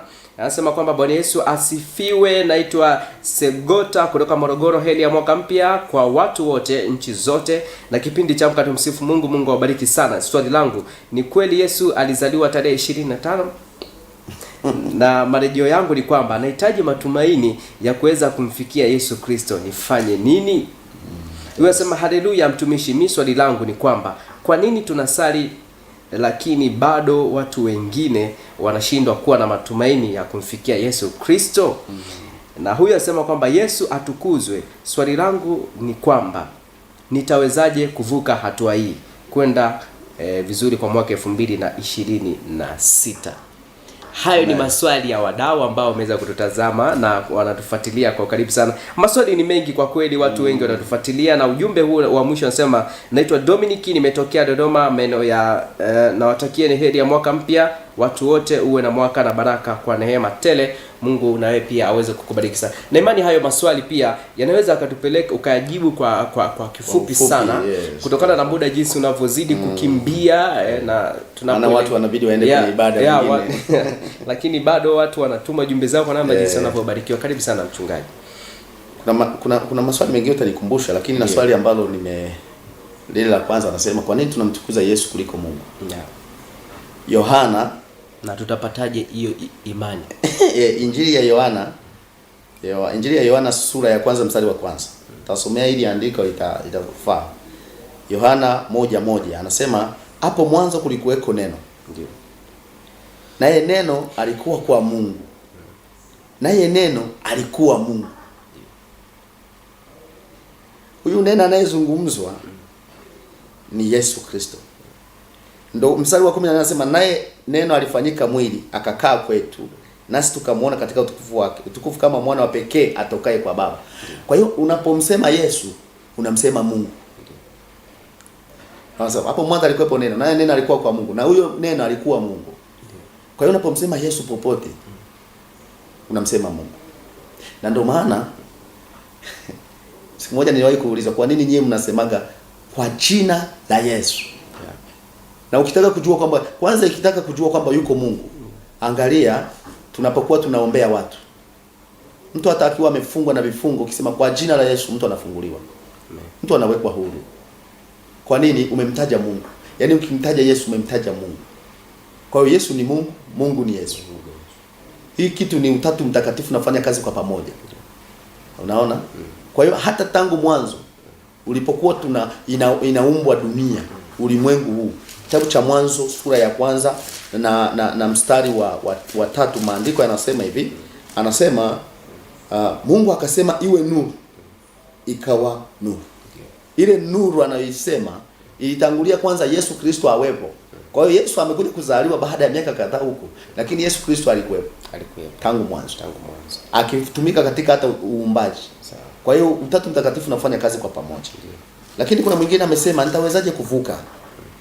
Nitawezaje kuvuka kuwa na matumaini kuweza kuvuka? Jambo la kwanza, kama hujamwamini Yesu, kwa kifupi sana, kama hujamwamini Yesu kuwa Bwana na Mwokozi wa maisha yako, ni vyema sana kumwamini Yesu. Amen. Biblia inasema kwenye kitabu cha Yohana sura ya kwanza mstari wa 14 na kuendelea, anasema wote waliompokea aliwapa uwezo wa kufanyika watoto wa Mungu. Amen. Kwa hiyo unapompokea Yesu unafanyika mtoto wa Mungu. Amen. Namba moja. Namba 2 ni kujua neno. Hii kitu unayoiona hiki kitabu kimebeba matumaini kuliko hata maneno yangu nayoyasema, kuliko maneno hata ya mchungaji wako. Sawa, umejibu kwa uzuri sana kutokana na muda unavyozidi kukimbia, lakini kwa yule mtazamaji ambaye anatutazama kwa sasa, huku tukielekea ukingoni, usibanduke, endelea kuwa hapo na huku tukimalizia kwenda kutazama pia matukio ama shuhuda za watu wengi ambazo wameweza kuzitoa katika mwaka wa 2025 kuingia mwaka wa 2026, ambao pia na imani hata wewe pia utaweza kubarikiwa na mtumishi wa Mungu pia hapa ataweza kubarikiwa zaidi kwa matukio namna jinsi ambavyo watu wamekuwa wakibarikiwa. Kwa dakika chache tu ili kuweza kusubiri matukio hayo ili tuweze kuyatazama, ni swali langu ni unaweza ukalijibu kwa sekunde chache tu. Kanisa lina jukumu gani sasa kujenga tumaini kwa watu ambao wamevunjika moyo? Kanisa lina jukumu gani hasa? Kanisa lina jukumu namba 1, kufundisha watu kweli ya Mungu. Kuwafundisha watu kweli ya Mungu. Lakini namba 2, kanisa lina jukumu la kupeleka injili kwa wale ambao hawajafikiwa injili. Kuna watu wako vijijini huko hawajafikiwa injili. Na kazi yetu ni kupeleka injili ya Yesu Kristo. Lakini namba 3, kazi ya kanisa ni kuomba. Sisi tunaomba juu ya kila mmoja, lakini tunaomba hata juu ya taifa. Tunaomba juu ya amani ya watu. Tunaomba juu ya uchumi wa watu. Kwa hiyo kazi yetu sisi ni kuomba. Sisi tunaomba tu, yani wewe yawezekana nilishaka kuombea, anayenitazama nishamuombea hata kama simjui. Naposema Mungu wafunike wa Tanzania, funika mikoa fulani, maana yake kazi yetu sisi ni kuomba. Naam, asante sana. Na mtazamaji, tuelekeza kutazama matukio hayo, na mwisho wa kipindi hiki ndio tunaelekea ukingoni kwenda kumalizia sasa katika kipindi hiki kwa kutazama matukio moja kwa moja. Na sasa tuelekee kule studio ili uweze kutupatia kutazama matukio hayo muhimu kwa mwaka huu.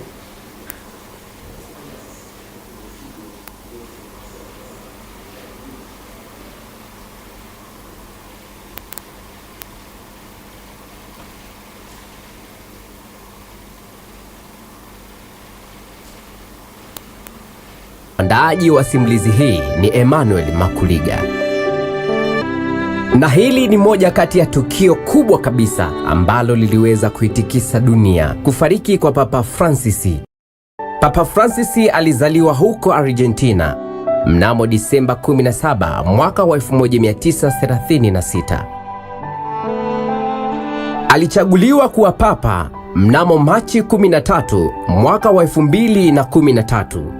Safari yake iliendelea hadi kifo kilipomkuta, ambapo alifariki dunia mnamo Aprili 21 mwaka wa 2025 huko St. Peter's Square, Vatican City.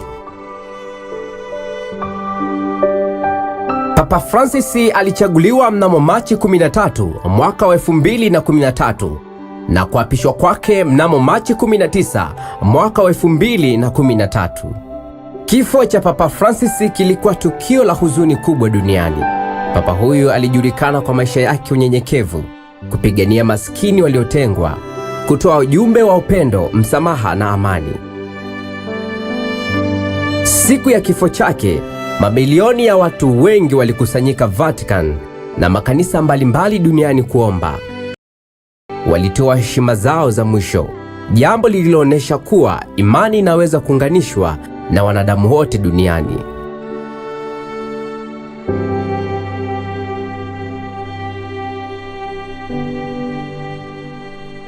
Asanja.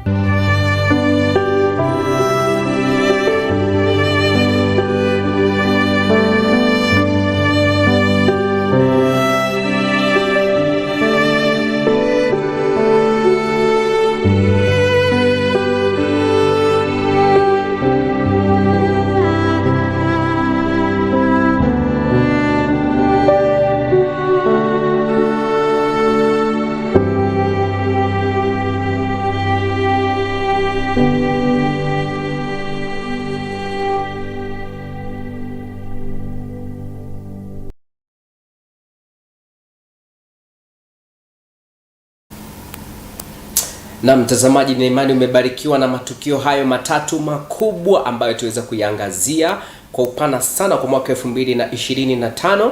Na imani umebarikiwa sana na matukio ama makala hiyo nzuri kabisa ambayo imeandaliwa na mtumishi wako Emmanuel Makuliga.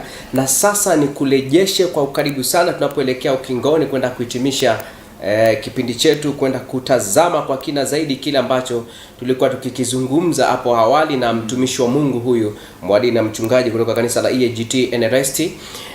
Karibu sana, na imani umebarikiwa pia na wewe na ujumbe mzuri, na ujumbe mzuri kutoka kwa matukio hayo ambayo tulikuwa tumeangazia. Kabisa. Ni matukio ya kihistoria yanayokumbusha wapi haya mambo yametoka. Jambo zuri sana. Amen. Na tunapoelekea ukingoni kwenda kuhitimisha, nilikuuliza swali kuhusu kanisa lina jukumu gani kujijenga, hasa kwa watu ambao wameweza kuvunjika moyo, na ukaweza kulijibu kwa uzuri sana na kwa usahihi. Ninachohitaji ni ujumbe upi ambao unahitaji kuachia sasa watazamaji wetu na Watanzania kwa ujumla, wa Afrika na dunia nzima wanaokutazama kwa sasa kupitia Star TV ndani ya kipindi chako pendwa hiki. Ni kipi hicho ambacho nawaachia ili iwe kama mbaraka na ufunguo wa mlango wa mwaka mpya huu wa 2026? Yes, ni moja niseme watu wainuke tena, wamche Mungu. Amen. Tumche Mungu. Kwenye kumcha Mungu kuna mambo mengi. Moja, hakikisha unajua neno la Mungu hili. Kwenye neno humu kuna nyumba, kuna kila kitu ambacho mtu anakihitaji. Lakini namba 2, kwenye kumcha Mungu ongeza maombi. Na ushuhuda mmoja wa mtu mmoja ambaye nilimuombea mwaka jana 2025. Yule ndugu ni mfanyabiashara mkubwa hapa mjini Mwanza. Ametembea kwa waganga zaidi ya 124. Waganga 124 hakupata matumaini. Alipokuwa anapata fedha zinaondoka. Ni kweli utaenda kwa mganga, lakini ukipata fedha zinarudi. Alipoteza hela nyingi sana. Alipokili, ni mtu mzima sasa, umri umeendelea. Ameteseka miaka zaidi ya 20 nafanya biashara. Alipokuja nikampatanisha na Yesu, nikamuombea. Alafu nikamtamkia neno, nikamwambia nenda utafanikiwa. Biblia inasema kwenye Isaya 60, inuka uangaze. Nenda ukaangaze, nenda ukafanikiwa. Alipoondoka alikutana na mdeni wake mmoja, alikuwa na mdai miaka 10 na kitu. Wamefanya kazi wote, akawa amemkopesha. Akaja akamwambia, ndugu yangu, nimekusamehe. Jamaa akashtuka, hivi kitu kinawezekana? Akaanza kuwa anauza, napata faida. Kwa hiyo ile kitu ikarudisha matumaini yake. Unavyomcha Mungu, matumaini yako yanarudi. Lakini jambo jingine, tufanye kazi kwa bidii. Watanzania tufanye kazi kwa bidii. Watanzania tufanye kazi kwa bidii. Sio tu kuomba na kuamini, bali kufanya matendo. Tufanye kazi kwa bidii. Ikiwa ni mwanafunzi asome, fanya kazi afanye kazi, mfanya biashara afanye biashara, kila mmoja kwenye eneo lake. Kwa sababu umaskini ni kitu kibaya. Ndio, umaskini ni kitu kibaya. Kitu kibaya sana. Na utauondoaje? Umaskini hauondoliwi tu kwa maombi. Toka pepo la umaskini. Hauondoliwi tu kwa toka pepo la umaskini. Kuna wengine wanasema ngoja nikaombewe ili niondokane na umaskini, lakini ukija kuombewa kuna kitu utapokea. Ndio. Utakachopokea kinaitwa kibali. Ndio. Kibali kinakufanya uwe mwepesi, utakachokishika kifanikiwe. Ndio. Ukija mfanyabiashara nikakuombea au kanipigia simu nikuombee, nitakuombea Mungu aachilie kibali kwako. Ndio. Atakapoachilia kibali kwako, utafanya biashara itaenda. Ndio. Lakini mpaka ufanye kitu. Na ndio maana hata kwa waganga, huwezi kwenda kwa mganga, anakwambia unafanya nini, unamwambia sifanye kitu, atakufukuza. Anakwambia nenda kafanye kitu, tafuta kitu cha kufanya ili kusudi nikupe dawa. Sasa lazima kama Watanzania tuongeze bidii kwenye kazi zetu. Tutafanikiwa, tutafaulu. Amen. Hiyo kitu itatusaidia sana. Amen. Kuongeza bidii. Amen. Na kutokana na muda bado natupa ruhusa kidogo ya kusoma jumbe. Huyu anasema kwamba jamani, nimebarikiwa sana na matukio hayo matatu. Bwana azidi kuwa pamoja nanyi kwa mwaka 2026 tena. Mungu akubariki sana, nawe endelea kuwa nasi na kutufuatilia. Huyu anasema kwamba tunaendelea kubarikiwa na kipindi hiki cha Amka Tumsifu Mungu, kipindi kizuri kweli kweli. Mimi ni Musa Daniel. Mungu awabariki. Kipindi hiki kinatupa matumaini na imani mpya kwa mwaka 2026. Endelea kuwa nasi, usibanduke. Huyu anasema kwamba nabarikiwa sana na kipindi hiki. Mungu awabariki. Anatokea Dar es Salaam huyu, Tabata. Huyu anasema kwamba mimi ni Kennedy Peter kutokea Mara Rorya. Na huyu anasema mimi mtumishi, swali langu ni moja tu. Naomba nipate maombi basi ili niweze kubarikiwa kwa mwaka 2026. Naitwa Jonathan. Mungu aweze kubariki sana na niwashukuru kwa mafundisho mazuri kupitia kipindi cha Amka Tumsifu Mungu. Na hizo itakuwa ni jumbe naweza kusema za ukingoni kabisa katika kipindi chetu kwenda kuelekea hitimisho. Watu wengi wanawiwa na wanatamani pia wapate, tunasema wapate njia ya maombi ili waweze kufunguliwa kwa mwaka huu mpya, na itakuwa ni vyema sana mchungaji ukaweza kutupa nafasi hiyo na kuweza kuwashukuru pia watazamaji ambao wamekuwa nasi kwa kitufuatilia kwa mwaka mzima, na sasa tunaingia nao katika safari mpya tena, kuanza hatua moja baada ya nyingine, maana jua safari ni ndefu kweli. Bado inaendelea. Bado inaendelea. Karibu sana kwa kutupatia maombi ili mtazamaji anayetutazama kwa sasa naye pia aweze kubarikiwa. Amen. Kwanza nishukuru Mungu. Ndio. Kwa nafasi ambayo nimeipata, lakini anayetazama nimshukuru sana kwa kuendelea kutufuatilia. Na Mungu awabariki sana kwa kuendelea kufuatilia Star TV. Star TV mimi ni channel ambayo ninaifuatilia kwa karibu sana.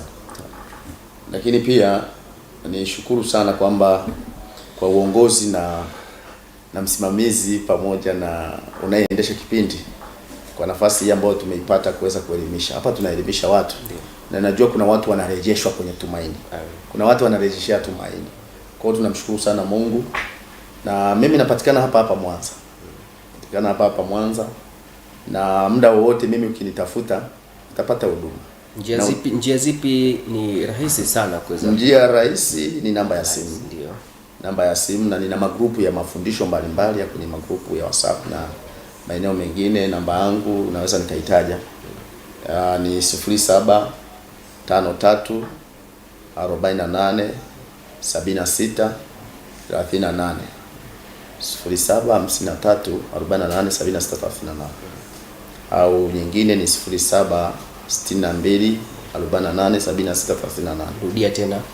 0762487638. Hizo ni namba zangu mbili ambazo ziko WhatsApp. Mtu sisi ni watumishi wa Mungu ambao tunatoa huduma bure. Bure kabisa. Kinipigia na hitaji maombi, nitakuombea. Unahitaji ushauri, nitakushauri. Mimi pia nimekuwa pia mlezi wa vijana. Kuna wakati fulani nikiwa nasoma chuo kikuu, kwa university, nilikuwa na nafasi ya kulea vijana taifa. Na hiki pia unachokifanya umepita shule kabisa. Kabisa. Mimi sasa hivi ni mwanafunzi wa masters ya theology. Amen. Kwa hiyo nimemaliza degree ya kwanza ya theolojia. Sasa hivi niko masters ya theolojia. Kwa hiyo ninaendelea, ni mwanafunzi wa theolojia kwa level ya masters, degree ya pili. Ya kwanza nishamaliza. Kwa hiyo unapokuwa nafanya hiki na nazungumza nikiwa angalau na uelewa ambao nimeupata. Kwa hiyo mtu akinitafuta nitamhudumia. Penye kumshauri nitamshauri. Changamoto kubwa kwa watu waliokata tamaa, wanakosa mtu wa kuwatia moyo. Nakosa mtu wa kutia moyo. Na ninaamini hata kama umevunjika moyo, tuna shuhuda nyingi. Tuna watu walikuwa wawezi, wameponywa. Tuna watu walikuwa wamepoteza fedha, wamefilisika, tukawaombea, tukawashauri wakaanza. Hata kama anaanzia chini anakwenda juu. Kwa hiyo tuna uhakika tumaini jipya linakuja. Na mimi niseme kwamba mwaka 2026 ni mwaka wa matumaini. Ni mwaka mpya wa kuwapa viwango vya juu. Ni mwaka wa ukuu na kutenda makuu. Ni mwaka wa kufanikiwa. Ni mwaka wa kufutwa machozi. Mwaka wa kicheko, mwaka wa furaha, mwaka wa amani. Kwa hiyo ninaamini tunapokwenda kufanya maombi, tunaombea mwezi moja mpaka mwingine mpaka wa 11 baada ya mwingine. Kuna watu pia wamefukuzwa kazi, wamekosa matumaini kabisa ya kuishi. Kuna mtu mmoja alikuwa anafanyia shirika kubwa sana. Likaacha kufanya naye kazi. Ilikuwa ni mwezi wa 11. Amezoea kushika hela nyingi. Amefanya vitu. Lakini akajikuta ile kazi imekata. Akakosa matumaini. Mpaka akawa aendi kanisani.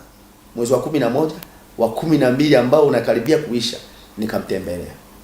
Nikasema naye, nikamtia moyo. Akanyanyuka akaja kanisani. Wakati amekuja kanisani tulikuwa na maombi ya siku 3 kavu ya kumaliza mwaka. Tumefanya maombi, Mungu akamsaidia. Ndio akapata kazi tena. Lakini angekaa nyumbani akasema mimi nimechoka, asingepata. Lakini jambo jingine ninaloweza kusema la mwisho katika mengi ambayo tunazungumza, watu waishi kwa budget. Watu waishi kwa budget na maono. Ndiyo. Najua ukiishi bila budget, hela hizi zina tabia ya kuja kwa majira. Sasa ukiishi kwa budget itakusaidia sana wewe kuvuka. Unashika hela unapitiliza tu. Ukishika hela unaipiga yote, ikiisha ndio unapata. Kuna wale ambao akishika 200,000 au milioni 1 anahakikisha kwamba anaila. Akiila ikiisha ndio anapata nguvu ya kutafuta hela nyingine. Akiwa na hela aje kanisani. Yaani akiwa na hela aje kanisani. Ila anaenda huko anaila kwanza, ikiisha na anarudi kwa Mungu kumwambia Mungu nisaidie. Sasa ni changamoto. Wakati Mungu anataka hela unayoipata utumie pamoja naye, alafu fanyie budget. Kwa hiyo ni mambo kama haya ambayo watu wengi sana wanatakiwa wajifunze, wajue. Hatutaki mtu awe bahili ila awe na budget. Kwa tofauti kati ya kuwa bahili na kuwa na budget. Unakuwa na budget. Unamtolea Mungu, unafanya vitu vyako na bado unakuwa na budget ya kutunza. Kwa hiyo lazima kuishi katika tumaini la Kristo kwa kufuata mienendo ya Kristo. Kristo anataka nini? Kristo anakuagiza nini? Hiyo ndio kuishi kwenye tumaini la Kristo. Kuishi katika makusudi na ahadi ya Mungu na sheria za Mungu. Yesu anasema nini unapopata fedha? Yesu anasema nini kwa habari ya uaminifu, kwa habari ya utakatifu, kuishi maisha matakatifu ya kumpendeza Mungu. Hiyo ndio kuishi katika tumaini la Yesu Kristo. Kumfuata Yesu anavyotaka uishi. Yes. Na watu wengi tunahitaji baraka zaidi kuliko matendo yetu. Yes. Umesema kitu kizuri. Watu wengi wanahitaji kubarikiwa kuliko kufuata sheria za yule anayewabariki. Na hapo ndipo watu wanachengana na Mungu. Na matumaini yanakufa kabisa. Na matumaini yanakufa hapo. Lakini kabla utafuta baraka, kwanza mpate yule anayebariki, ambaye anaitwa Mungu, anaitwa Yesu. Unapomfuata Yesu, ukawa unatumaini katika Yesu, hata kama hajakubariki, bado anabaki kuwa Mungu. Kuna neno tunasema hata kama Mungu hajajibu unavyotaka, bado anabaki kuwa Mungu. Bado anabaki kuwa Mungu yule jana, leo na kesho. Jana na leo. Na ukiganganiza wakati mwingine kupata vitu ambavyo vitatokana na Mungu, vitakutesa. Biblia inasema utajiri na heshima idumuyo inapatikana kwa Bwana. Naam, na utajiri na haki pia. Heshima na utajiri inapatikana kwa Bwana. Kwa nini? Utajiri wa Mungu hauna majuto, lakini wa adui wa upande wa pili utakuwa na majuto. Kwa hiyo weka tumaini lako katika Kristo. Hata kama unaona unachelewa, kwa Mungu hujachelewa. Kuna mtu mmoja, nimalizie kitu hiki. Najua una shuhuda nyingi. Alisema mimi nawahi kuolewa. Alikuwa anaolewa. Mimi nawahi kuolewa. Nataka watoto wangu na nini akaolewa. Mzaka akamwambia, mimi bado namngoja Bwana, kwani subiri nifanye kazi ya Mungu, nifanye moja mbili tatu. Alipoolewa akupata mtoto miaka 7. Miaka 7. Rafiki yake akaja akaolewa akiwa mwaka wa 7. Alipoolewa akapata mapacha. Akapata mapacha. Ndio. Alipopata mapacha akamwambia, rafiki yangu umefanyaje? Huyu ndugu ameshakata tamaa. Akamwambia, hapana, bado Mungu anakuhitaji. Wakati huyu aliyeolewa amepata mapacha, naongeza mtoto mwingine uzao wa pili, huyu mama ndo anapata mtoto. Siku moja ananiuliza, nikamwambia, sikiliza, kitu gani Mungu alikuwa anakufundisha? Kuna kitu alikuwa anakiandaa. Kuna historia ya tembo na mbwa. Mbwa yeye alikuwa anazaa kila siku anazaa kila siku. Akizaa hakuna hata msituni kwenye pori anayejua kwamba tembo amezaa na mbwa amezaa. Kwa mwaka amezaa wa kutosha. Ila tembo anazaa mara moja ambayo anabeba mimba ile kwa miezi 9. Kwa hiyo wakati anazaa tu tembo miezi 9 tayari, pori lote linajua kwamba huyu temba amezaa leo. Falme. Kitu gani kimetokea? Yaani wewe, kuna wakati ambapo mtu anaweza kachelewa kuolewa. Lakini siku akiolewa ataolewa na mtu ambaye harusi yake ikifanyika taifa litajua.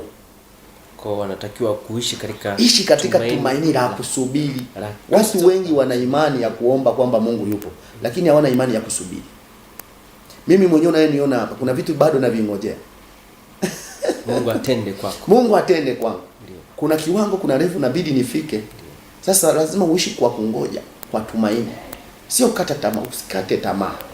Ndio. Kukata tamaa ndo dhambi ya kwanza.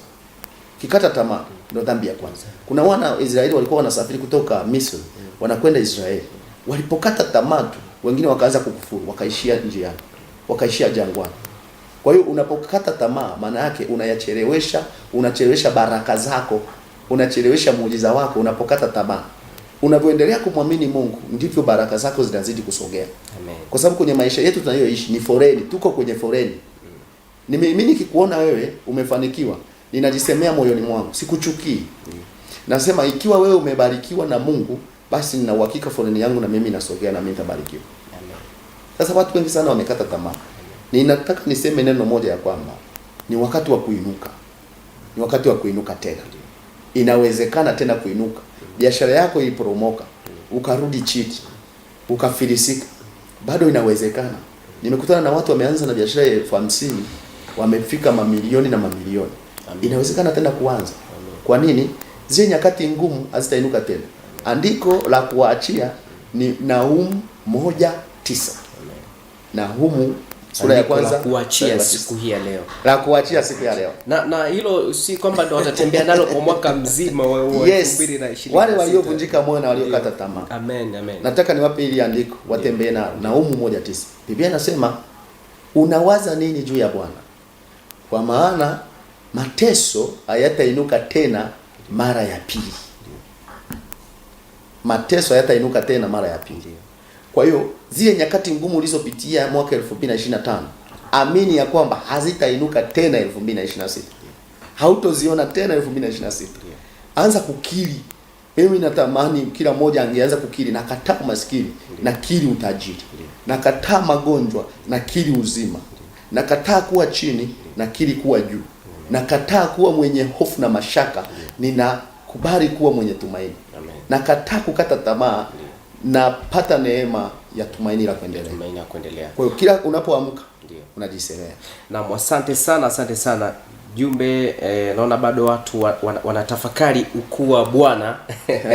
Na watu wanatafakari ukuu wa Bwana, na huko wengine tukisubiri pia we mtazamaji uweze kutuma jumbe zako za mwisho kabisa za kufungua mwaka wa 2026, na jumbe hizo na imani ukifanikiwa kutuma ujumbe huo, Mungu ataweza kukubariki sana, na utakuwa ni jumbe ambao utaenda kutufungia sisi mwaka huu wa 2026. Usichelewe tunapokuwa tukielekea katika maombi, na baada hapo nitakuja kuzisoma jumbe hizo. Na kwa wale wote ambao mliokuwa mnahitaji maombi, sasa ni wakati wenyewe huu. Karibu sana mchungaji, ili uweze kutukabidhi kwa njia ya maombi. Karibu sana. Asante. Wacha niombe kwa ajili ya watu wote. Amen. Lakini pia natamani nitamke neno kwa ajili ya taasisi hii. Nitamke neno kwa ajili ya taasisi hii, lakini niombe kwa ajili ya Watanzania. Amen. Na wale waliovunjika moyo. Amen. Tuombe. Baba yetu na Mungu wetu, wewe ni Mungu mwaminifu, unastahili sifa na utukufu. Tunashukuru Bwana kwa kuwa umetuvusha hata tumeingia tena mwaka mwingine. Ni neema yako Mungu na huruma zako ya kwamba tuangamii, kwa sababu ni fadhili zako.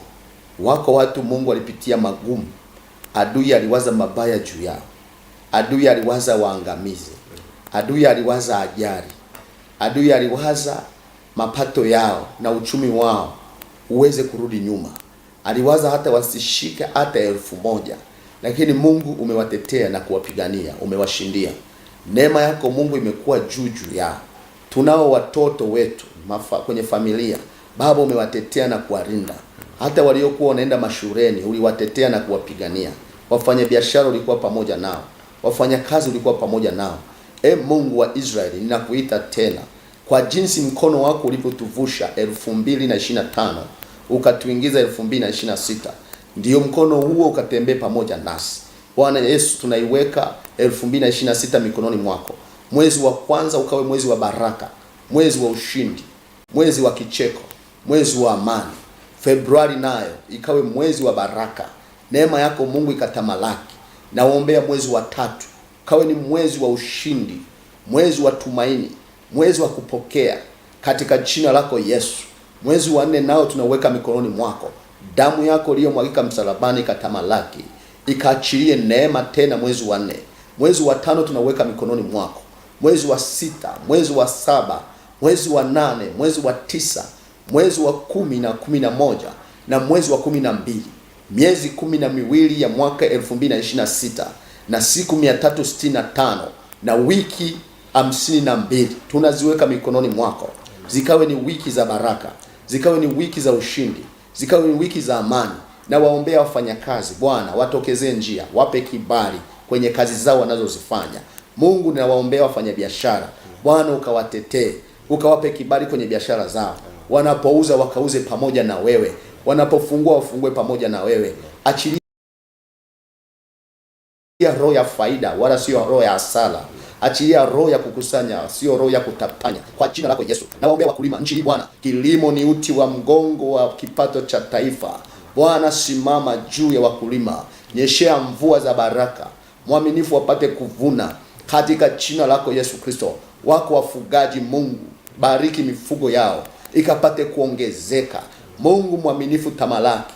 Wako wanafunzi wa vyuo, wa primary, wa sekondari, Baba watetee na wapiganie, ukawashindie. Naombea juu ya taifa hili, naombea viongozi. Mwaka huu ukawe mwaka wa amani ndani ya taifa letu la Tanzania.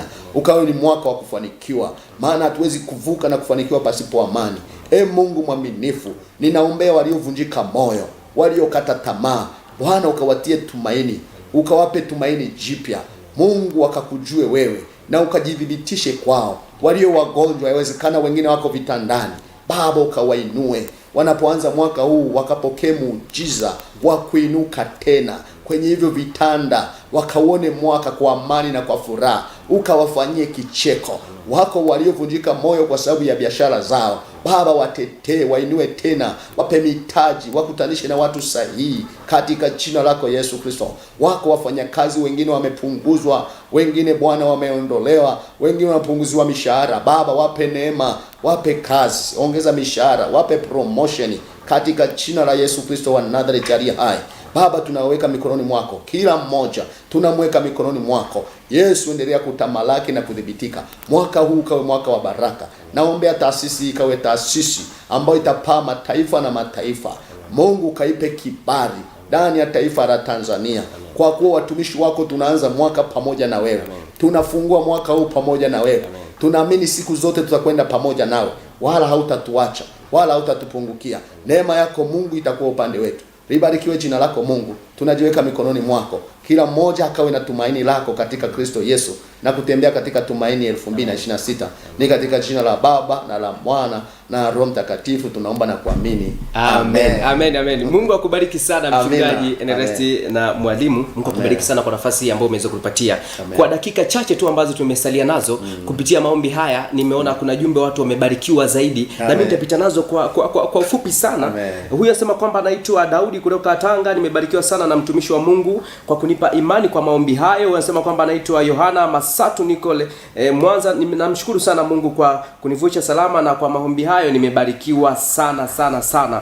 Huyu anasema kwamba naomba mchungaji, umeomba maswala umeomba kuhusiana na kazi, na mimi nilikosa kazi. Mungu atanibariki, nitafanikiwa. Hongera sana kwa kipindi kizuri, kwa nawatakia moyo wenye tulivu, na Mungu awatangulie hapo kipindi cha Amka Tumsifu Mungu. Asanteni sana. Huyu anaitwa Croce, huyo ndio jina lake hivyo. Na nikushukuru pia kwa mtazamaji ambaye ulikuwa nasi na ukitufuatilia tangu tulipoanza kipindi hiki pendwa kabisa cha Amka Tumsifu Mungu, ikiwa ni Alhamisi iliyosubiriwa kwa hamu, iliyobeba matumaini mapya na nuru mpya kwa kila mmoja katika mwaka huu wa 2025. Ulikuwa nami Andrea Amos Masanja, lakini pia nilikuwa na mtumishi wa Mungu hapa kutoka kanisa la EAGT, mchungaji na mwalimu Ernest. Lakini kuna wadau pia wanatamani utaje namba zako kwa dakika za mwisho kabisa. Utaje namba za mawasiliano ili waweze kukupata kwa fasaha kabisa. Namba zangu ni 0762 48 76 38. 0762 48 78. Amen. 38. Amen. Lakini nyingine ni 0753 48 76 38. Mungu akubariki sana kwa kuweza kutupa nafasi hii, na nikutakie heri ya mwaka mpya. Wewe pia mtazamaji, nikutakie heri ya mwaka mpya. Mungu akutangulie na ufikako kule. Lakini bila kusahau kushukuru wadau wote ambao wamehakikisha matangazo haya yanaruka hewani na kukufikia mahali kokote uliko. Mungu akubariki sana. Mwisho wa kipindi hiki ni mwanzo wa kipindi kingine. Usikose pia kufuatilia kupitia kipindi hiki cha Amka Tumsifu Mungu. Mungu akubariki sana. Kwa heri, ishi katika tumaini la Kristo. Bye bye. Usikose kutazama kila siku ya Jumapili.